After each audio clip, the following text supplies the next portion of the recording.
let's take a look at the Nightwalker. And surprisingly enough, the Nightwalker has 14 AC, which is shocking for this monster. It is a huge undead, like I just mentioned, and has a hit dice of 22, coming along with 24 Constitution and some Wisdom and Charisma we don't really care about. So, now that we have our base information done, let's jump down into the skills area here. And we'll see that the Nightwalker only has one save. And because it's one save, we don't have to worry about adjusting the saving throws, and we don't get any bonus there. After that, we have the damage resistances of acid, cold, fire, lightning, thunder, and everything from non-magical attacks. So we could add in damage resistances, but unfortunately, because of the fact that it's a CR 20, we're not going to get any kind of bonus from the hit points here. Alright, so let's keep going on. We have nothing else from the skills area, so we're going to go into the monster traits, and this undead has two traits. First one is Annihilating Aura.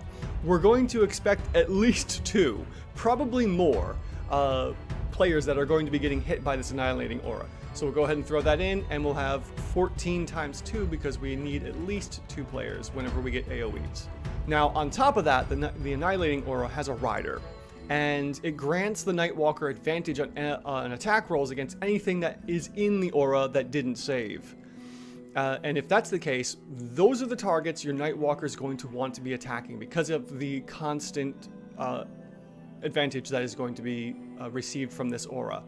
So because of that, we're going to throw on Blood Frenzy from the Sahuagin. And the Sahuagin get a +4 effective attack bonus because they basically always have advantage if the player or the target doesn't have full hit points. So it's more or less the same thing. So that's it for the Annihilating Aura. We then have Life Eater. Sadly, there's really no effect, and if anything, there's no immediate effect, but there's nothing major. So thankfully, we're done with that, and we can move into the actions of the Nightwalker here. Now, our Nightwalker has a multi-attack of using Enervating Focus twice, or using Enervating Focus and Finger of Doom, if available. Now, right off the bat, let's take a look at what we have for its attack bonuses. For its Enervating Focus, which is a melee weapon attack, we get +12 here. Now, on top of that, we're also going to be dealing necrotic damage and making a Constitution save on our target, which will reduce the maximum hit dice, the hit points of that character until they have a long rest. So, coming over into the workspace section, we can go ahead and add in 28.5 damage plus 28.5 more effective damage for a total of 57 damage coming from the Enervating Focus first. Now, on top of that, we also have Finger of Doom.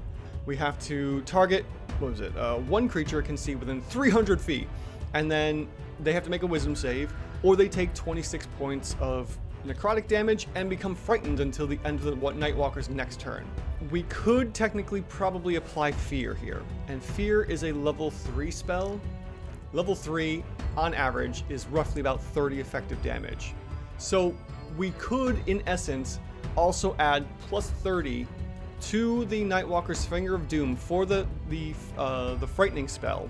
Also, the frightening and fear paralyzes the creatures, and paralyze is very similar to hold person, and that's a level 2 spell, which would then add in 12 effective damage as well. And now we can move into the multi-attack here. So we can either do the Enervating Focus twice, or we can do the Enervating Focus and the Finger of Doom. So let's go ahead and add in Attack 1 and Attack 2 to get us 125 effective damage coming from everything that it can do. And does the multi-attack every round of combat. So we're looking at 125 total damage, roughly, per round. And even if we go less, it's not going to change this much at all. So let's take a step back here, put back on the 2-hit bonus, and swap this so that the multi-attack is just 2 Enervating Focuses instead. That drops the full attack from 125 down to 114, which is still, along with the extra other things that are adding to the DPR here, we have 142. This is actually the Nightwalker CR 19. It's surprising that this is an overrated monster here.